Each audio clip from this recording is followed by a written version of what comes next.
자, 오늘 말씀의 제목을 다 같이 한번 말해 봅니다. 하나님의 영광을 찾아오라. 여러분, 하나님의 영광을, 잃어버린 영광을 여러분 개인에게, 여러분들의 가정에, 여러분들의 교회에, 또 이 나라의 민족의 교회에 찾아오는 그런 은혜가 있게 되기를 주의 이름으로 축원합니다.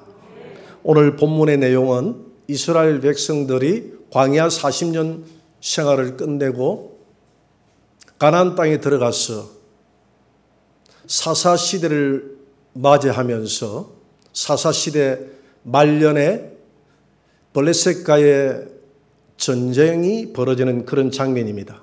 이 블레셋은 가나안 땅의 토착 민족이었고 이스라엘은 가나안 땅에 들어간 신흥 국가였습니다. 신흥 국가가 이 가나안 땅을 점령하기 때문에 이 토착 민족인 블레셋은 거세게 저항하기 시작하고, 이 블레셋은 당시에 철기 문화가 발달했기 때문에 병거도 있었고 그렇게 창과 칼 이렇게 군사 무기가 잘 발달되어 있었기 때문에 그들은 이스라엘 민족에게 가장 큰 위협으로 등장하게 됩니다. 이 지역이 지금 이스라엘의 여러분 가자라는 곳 아시죠? 팔레스타인 정착민들이 살고 있는 가자 지구 그 땅이 되겠습니다. 지금까지도 전쟁이 이어지고 있죠. 그래서 이 블레셋과 이스라엘이 오늘 전쟁하는 그런 장면을 담고 있는데요.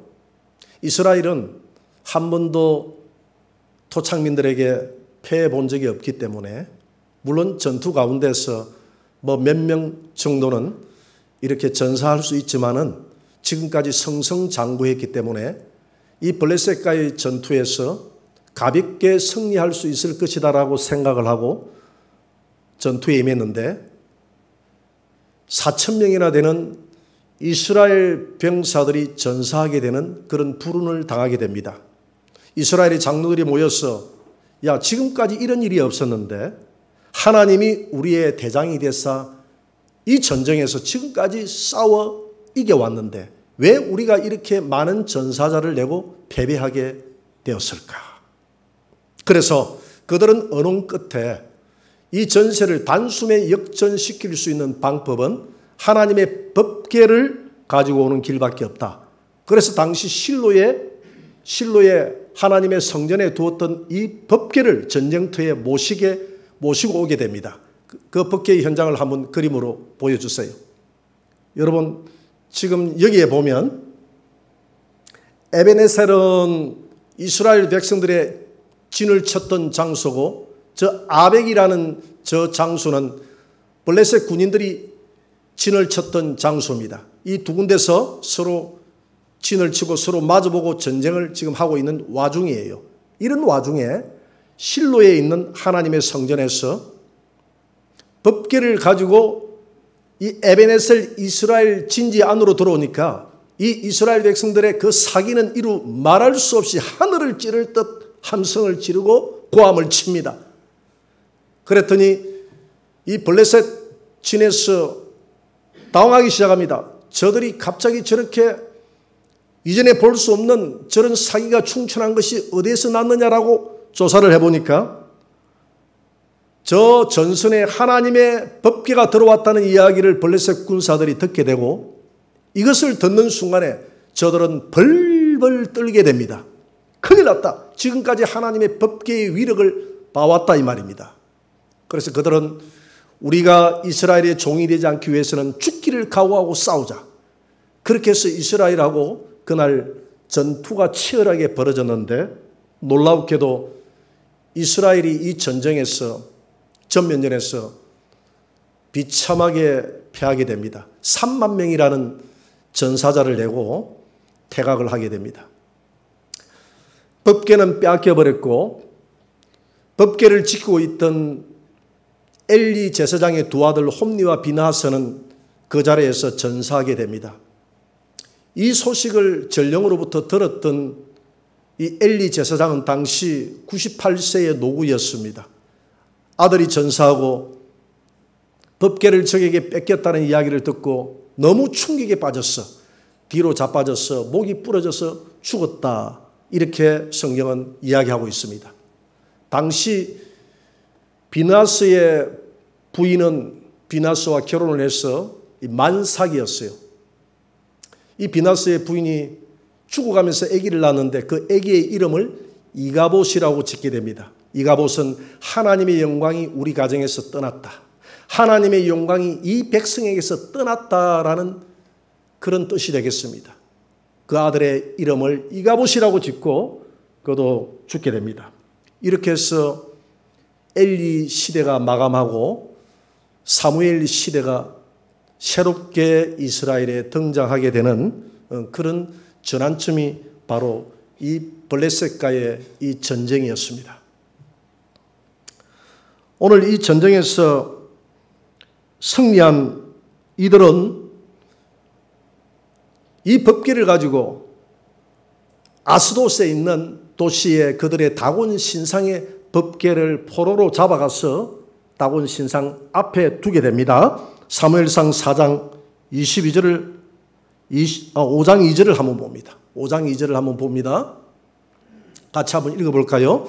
블레셋 사람들이 하나님의 궤를 가지고 다곤의 신전에 들어가서 다곤 곁에 두었더니, 여러분 당시의 전쟁은 신과 신의 전쟁이었어요. 그래서 우리가 전쟁에서 승리하면 우리의 신이 상대방의 신을 이겼다라고 생각하는 겁니다. 그러니까 이스라엘의 신이 누구였습니까? 바로 여호와의 신이었고, 이 블레셋의 신은 다곤이라는 신이었습니다. 그러니까 이 이스라엘이 패했기 때문에 우리의 신이 이겼다는 겁니다. 이겼기 때문에 그 법궤를 포로로 삼아서 다곤 신상 옆에 두었다는 것이죠. 여러분 다곤 신이 어떤 신인지 한번 그림을 한번 보여주세요. 이게 다곤 신입니다. 여러분 어깨 쪽에 보니까 저게 비늘이 있고 저게 물고기예요. 물고기고 앞에는 사람이죠.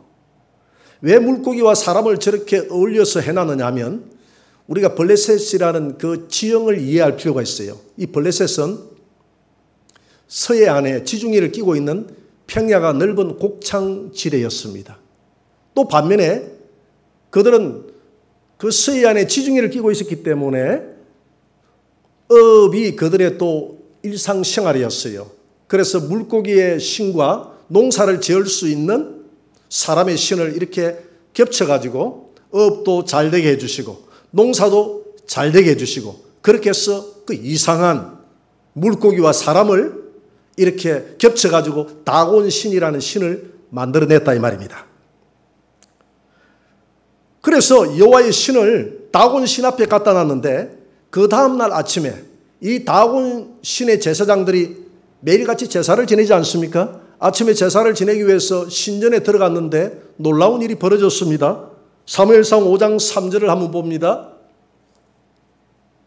같이 한번 읽어봅시다.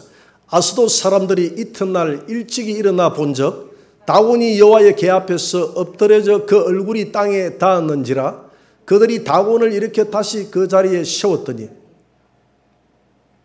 여러분 지금 이 다곤 신이 법궤 앞에 이렇게 엎드려져 가지고 절을 하고 있는 것입니다. 법궤 앞에 절을 하고 있는 거예요. 여러분 우리가 과거에 병자호란을 여러분 아실 겁니다. 병자호란 때에 저 중국의 청나라가 우리나라에 들어와 가지고 그 인조 왕이 남한산성에 피신을 했다가 결국 항복을 하고 이 당태종 앞에 항복을 하고 나아가면서 그 항복 선언식을 어떻게 하느냐면 머리를 크게 3번 땅에 찧으면서 내가 당신을 섬기겠습니다. 내가 당신의 종입니다. 내가 항복합니다. 이런 뜻으로 표현을 했죠. 우리 역사에 잊을 수 없는 이 병자호란은 치욕적인 그런 역사입니다. 마찬가지로 다곤 신이 지금 여호와의 법궤 앞에서 엎드려져 있다는 것은 내가 당신에게 항복했습니다. 내가 하나님에게 항복했습니다. 이런 뜻이거든요. 그래서 대단히 자존심이 상하잖아요. 그래서 그 다곤 신을 다시 이 제사장들이 세워놨습니다. 세워놨는데 그 다음날 어떤 일이 벌어졌느냐 하면 사무엘상 5장 4절을 한번 봅니다. 다 같이 그 이튿날 아침에 그들이 일찍 일어나 본즉 다곤이 여호와의 궤 앞에서 또다시 엎드려져 얼굴이 땅에 닿았고 그 머리와 두 손목은 끊어져 문지방이 있고 다곤의 몸뚱이만 남았더라. 그림을 한번 보여주세요. 지금 이게 어떤 현상이냐면 이런 현상이 벌어졌습니다. 저 앞에 있는 게 여호와의 법궤입니다. 법궤 앞에 저 거대한 다곤 신이 엎드려져서 목이 날아가고 두 손이 끊어져 가지고 저렇게 있는 겁니다. 그래서 오늘 5절에 보니까 저 두 손이 끊어진 저 손이 문지방이 있더라 그랬어요. 사람들이 넘나드는 문지방이 있기 때문에 저들이 섬기는 거룩한 신의 손이 문지방이 있기 때문에 그 다음부터는 이 블레셋 사람들이 신전에 들어올 때 이 문지방을 밟지 않고 건너더라 이런 표현을 쓰고 있어요. 당시에 전쟁에서 승리한 국가의 왕이 이 장수나 왕을 처단할 때 도저히 너는 용서할 수 없어. 그럴 때는 목을 치게 되죠. 용서는 하겠지만은 다시는 너는 구테타의 위험이 있기 때문에 너는 위험해. 그럴 경우에는 이 손을 잘라서 이 장수들이 전쟁을 하지 못하도록 그렇게 만듭니다. 지금 하나님의 신 이 법궤가 다곤 신의 목을 치고 다곤 신의 이 손을 잘랐다는 것은 완전히 다곤 신이라는 이 자체를 이 지구상에서 없애버렸다는 것입니다. 그런 신이라는 것은 없다는 것을 지금 하나님이 그들에게 실물 교육을 통해서 보여주는 것입니다. 그뿐만이 아닙니다. 다곤 신을 하나님은 심판했을 뿐만 아니라 오늘 5장 6절에 보니까 이 아스돗 사람들에게 독종을 일으켜서 아스돗 모든 사람들을 망하게 하더라고 그랬습니다. 한번 읽어봅니다. 여호와의 손이 아스돗 사람에게 엄중히 더하사 독한 종기의 재앙으로 아스돗과 그 지역을 쳐서 망하게 하니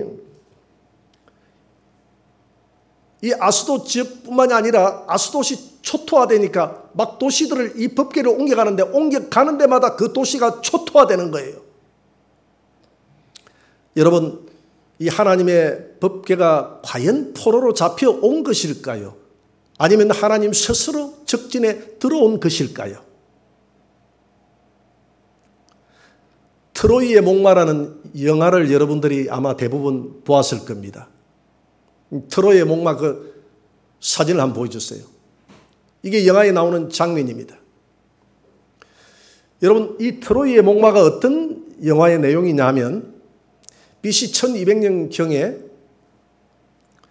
그리스는 당시 동방을 향해서 동방아시아를 향해서 이 지역을 넓히고 세력을 팽창하고자 하는 정책을 썼고 당시 동방에 있는 이 세력이었던 지금으로 이야기하면 터키죠. 그때 당시는 소아시아라고 했거든요. 이 소아시아는 한 나라가 아니라 여러 도시 국가들이 연합적으로 형성되어 있는 나라였는데 당시에 지중해 가장 근처에 있는 나라의 이름이 트로이라는 나라가 있었습니다.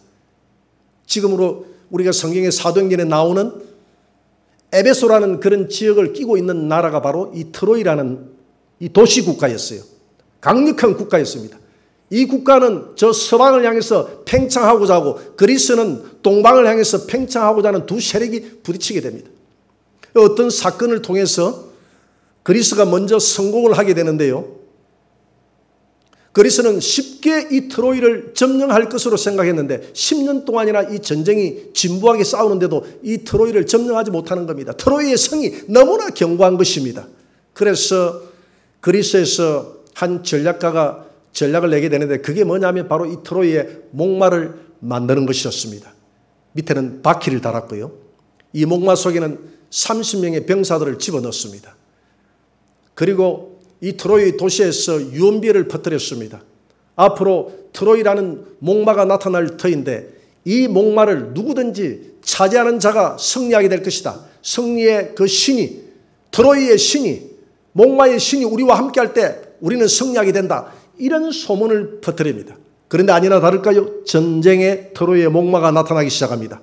그리스군은 패하고 목마를 두고 달아나게 되죠. 이 소식을 들었던 이 트로이의 병사들은 이 목마를 끌고 성 안으로 들어오게 됩니다. 드디어 목마의 신이 우리와 함께한다. 승리는 우리의 것이다.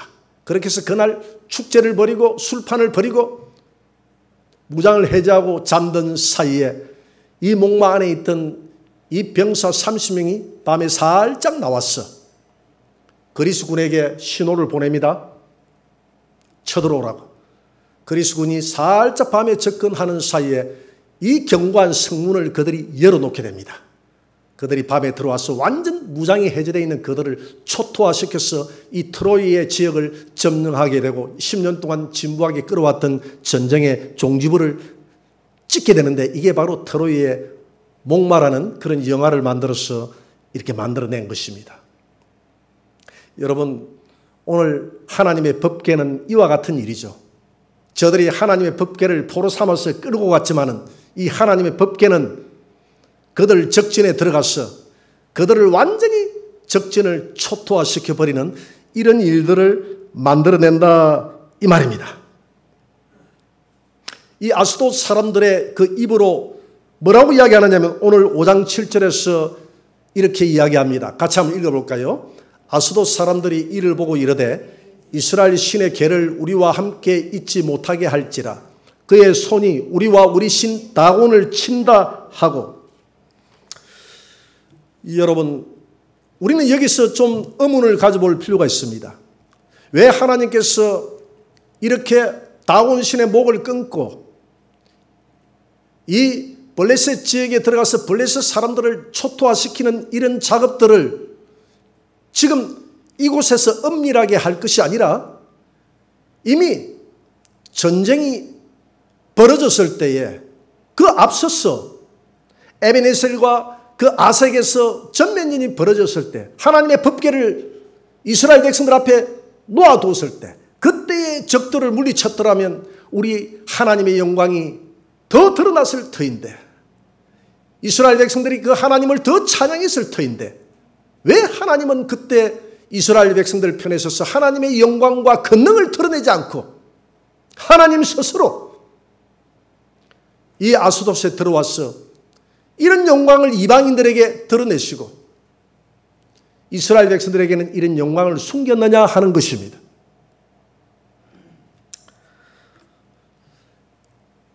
여러분, 신명기서에 보면 40여 년간 이스라엘 백성들을 광야를 돌렸던 이유를 이렇게 설명하고 있습니다.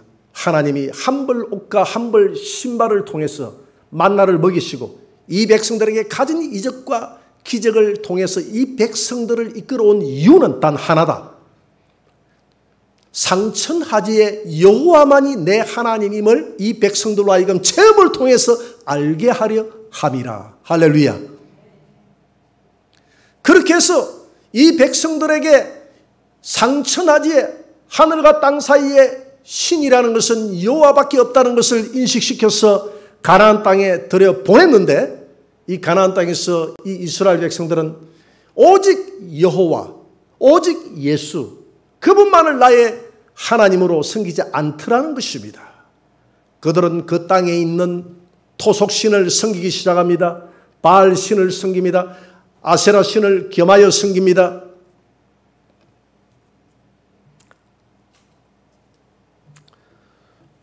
이사야 1장 15절에서 이들의 행위를 이렇게 이사야는 말하고 있습니다. 고발하고 있습니다. 한번 읽어볼까요?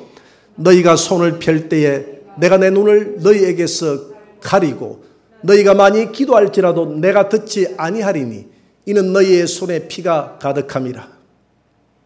이 백성들이 지금 이 전투 현장에서 하나님의 법궤를 놔놓고 하나님, 우리의 하나님, 나의 하나님, 이스라엘의 하나님의 영광을 드러내시옵소서, 이렇게 하나님 앞에 기도하고 간구했지만 내가 너희들의 간구에 응답할 수 없는 이유는 너희 손에 피가 가득하기 때문입니다. 너희가 내게 많은 살찐 짐승과 송아지들을 끌고 와서 그 제물을 내 앞에 드리지만은 나는 그 살찐 짐승의 제물에 내 코가 질려버렸다. 그 냄새에 질려버렸다. 다시는 짐승을 가져와서 제사 지내지 말라. 내 성전을 찾지 말라. 내 마당만 밟을 뿐이다. 나는 너희들이 내게 짐승 많이 하나님 드시옵소서 하고 하나님께 드리고 세상에 나가서는 온갖 악행을 저지르는 너희들의 그 외식하는 그 행위로 말미암아서 나는 너희들에게 내 영광을 드러낼 수 없다.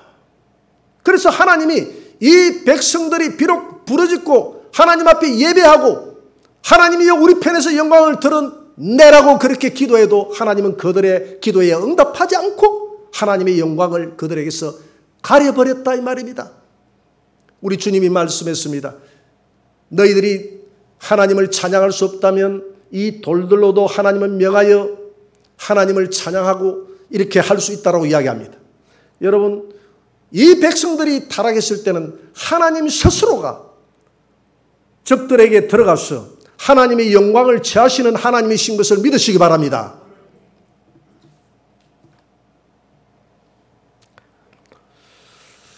오늘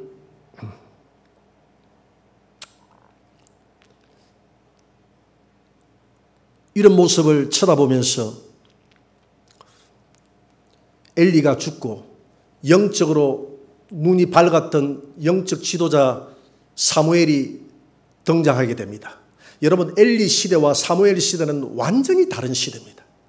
그러니까 그 나라의 영적인 지도자가 눈이 어두우니까 온 백성들이 눈이 어둡고요. 이 사무엘 시대는 사무엘이라는 이 사람이 영적으로 눈이 밝으니까 온 백성들이 눈이 밝아서 하나님의 영광을 되찾아오는 그런 모습을 보게 됩니다. 완전한 반전이 일어납니다. 사무엘상 7장 4절입니다. 우리 같이 한번 읽어봅시다. 다 같이. 이에 이스라엘 자손이 바알들과 아스타로스를 제거하고 여호와만 섬기니라. 계속 블레셋과의 전투에서 한 번 3만 명이 전사하는 이 전투에서 패하고 난 이후부터는 이스라엘이 계속 밀리기 시작하고 이스라엘 어리 역으로 종살이를 하게 되는 그런 일들이 벌어집니다. 그래서 이 백성들이 사무엘에게 말합니다. 우리가 어떻게 해야 하나님의 영광을 찾아올 수 있겠습니까? 너희들이 바알과 아스타롯을 버려라. 버리고 오직 여호와만 섬겨라. 네, 그렇게 하겠습니다. 그래서 그들이 미스바에 모여서 바알과 아스타롯을 다 버리고 하나님 앞에 금식하며 나와 내 가정은 오직 여호와만 섬기겠다. 나와 내 가정은 오직 주 예수만 섬기겠다. 그렇게 하면서 하나님 앞에 부르짖었을 때 하나님께서 그날 하나님의 영광이 이스라엘 진에 돌아오게 되었고 하나님의 진이 돌아왔을 때 하나님이 저 블레셋 병사들이 다시는 얼씬거리지 못하도록 대성하는 그런 영광을 거두는 줄 믿으시기 바랍니다. 그래서 그날 그 에베네셀에 하나님의 기념비를 세우지 않습니까? 하나님이 여기까지 우리를 도왔다.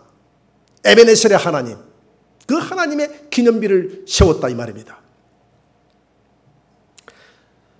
여러분, 오늘 이런 현상을 보면서 오늘 이 시대에 우리에게 말씀하시는 하나님의 음성이 어떤 음성일까요?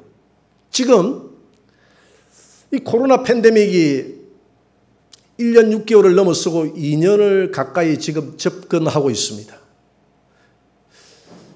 이런 유행병이 역사적으로 있어 왔습니다마는 이렇게 전 세계적으로 이렇게 유행병이 이렇게 오랫동안 지속되어 온 역사가 없습니다.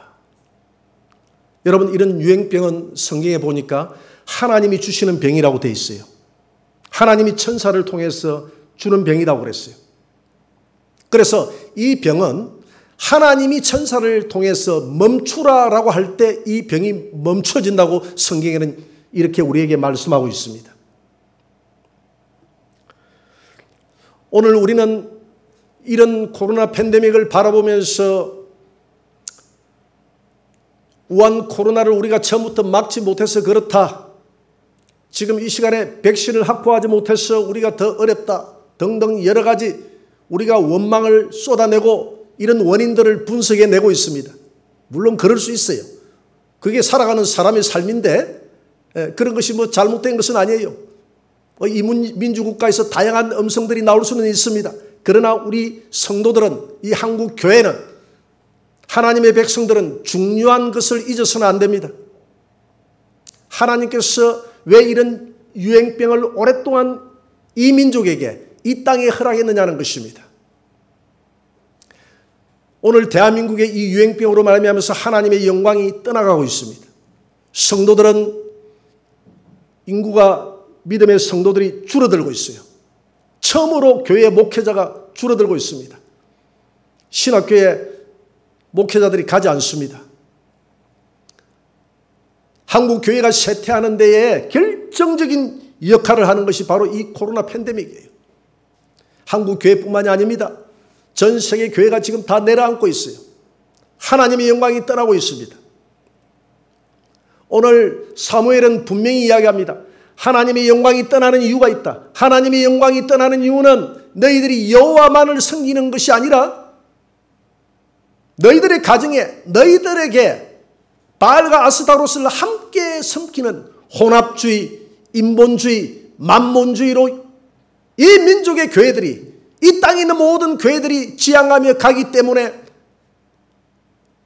상천하지의 유일하신 하나님만이 높임을 받지 못하고 이 하나님의 영광이 우상들과 함께 높임을 받으니 하나님은 그 영광을 받을 수 없는 것이다.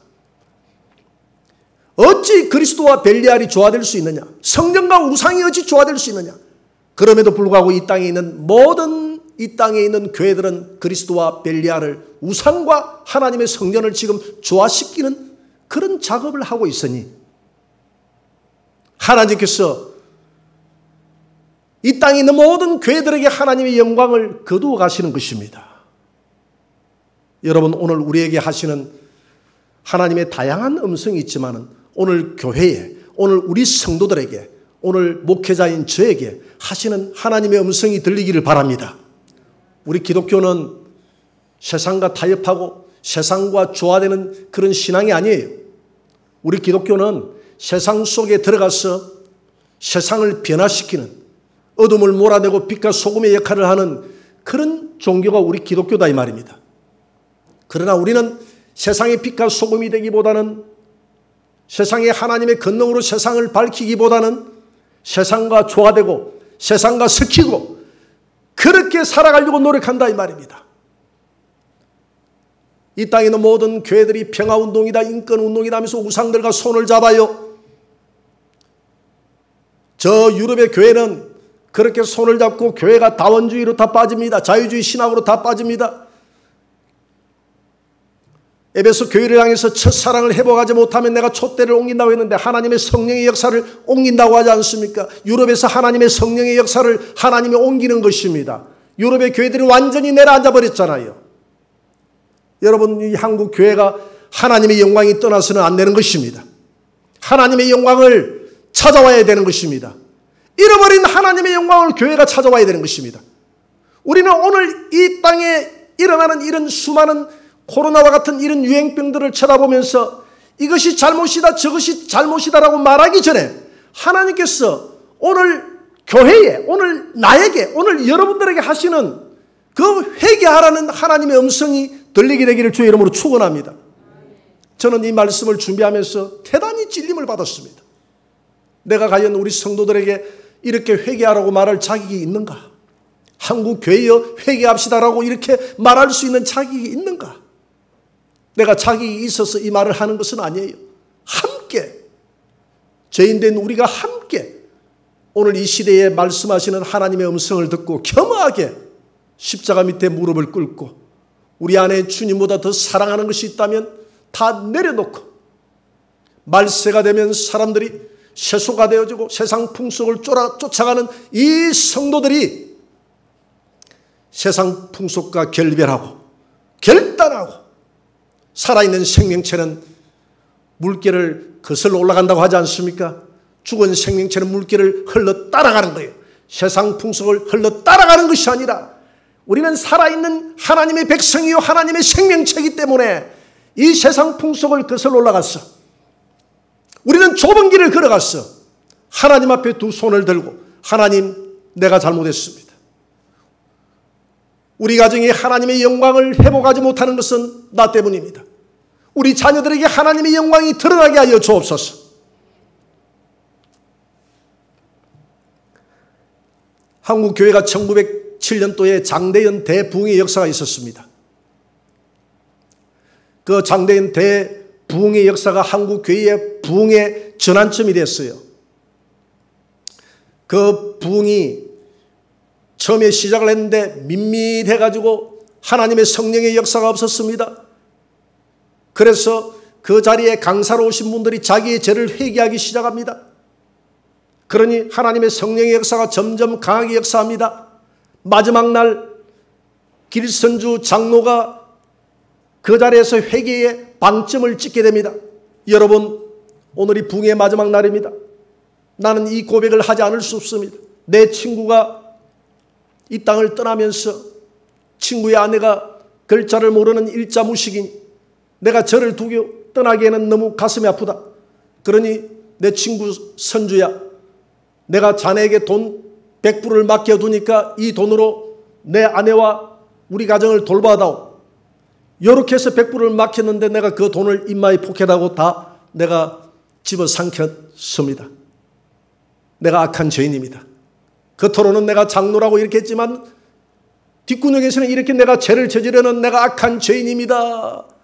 하나님 앞에 내 죄를 회개합니다. 눈물을 뿌리면서 회개하니까 여기저기에서 많은 사람들이 일어났어. 나도 이런 죄를 저질렀습니다. 나도 이런 죄를 저질렀습니다. 그날 저녁에 그 자리가 눈물바다가 되고 하나님의 성령이 폭포수처럼 하나님이 쏟아졌어. 정말 평양 땅에 주일날이 되면 창기집이 문을 닫아버리고 술집이 문을 닫아버리고 식당이 문을 닫아버리는 그런 대부흥의 역사가 저 평양 땅에 일어났다 이 말입니다. 여러분, 우리나라에 1974년도에 여의도 엑스폴로라는 그런 성령 대폭발 부흥운동이 있었어요. 그 엑스폴로를 기점으로 해서 우리나라가 정말 기독교의 대부흥의 전환점이 다시 한번 있었습니다. 그림을 한번 보여주시기 바랍니다. 여러분, 이 여의도 광장이에요. 이 여의도 광장에 100만 명이나 되는 사람들이 모였습니다. 한국에 있는 성도들이 이 자리에 모여서 하나님, 내가 잘못했습니다. 우리가 잘못했습니다 하고 빌리그레암 목사님을 모시고 김장한 목사님이 저기에서 통역을 하면서 저 자리에서 회개를 외쳤을 때 온 우리 민족의 성도들이 저 자리에 가서 통회하며 차복했을 때 우리 기독교의 대부흥의 역사가 70년도 80년도에 부흥하고 일어나기 시작했다 이 말입니다. 여러분, 오늘 이런 하나님의 영광이 다시 한번 우리 민족의 교회에 나타나야 되지 않겠습니까? 이 영광은 어디로부터 출발합니까? 바로 오늘 이 예배를 드리는, 오늘 이 말씀을 듣는 오늘 나로부터 출발함을 믿으시기 바랍니다. 여러분들의 가정으로부터 출발함을 믿으시기 바랍니다. 우리 교회로부터 출발함을 믿으시기 바랍니다. 하나님, 우리가 잘못했습니다. 하나님의 영광이 나타나지 않습니다. 하나님, 우리가 손을 들고 회개하고 오직 나와 우리 가정은 예수님만 가장 소중한 나의 생명이요 나의 구원자요 나의 전부로 그분만을 섬기겠습니다. 주님만을 섬기겠습니다. 주여, 우리 가정에 하나님의 영광이 돌아오게 하여 주옵소서. 우리 교회에 하나님의 영광이 돌아오게 하여 주옵소서. 사도행전의 역사가 다시 나타나게 하여 주옵소서.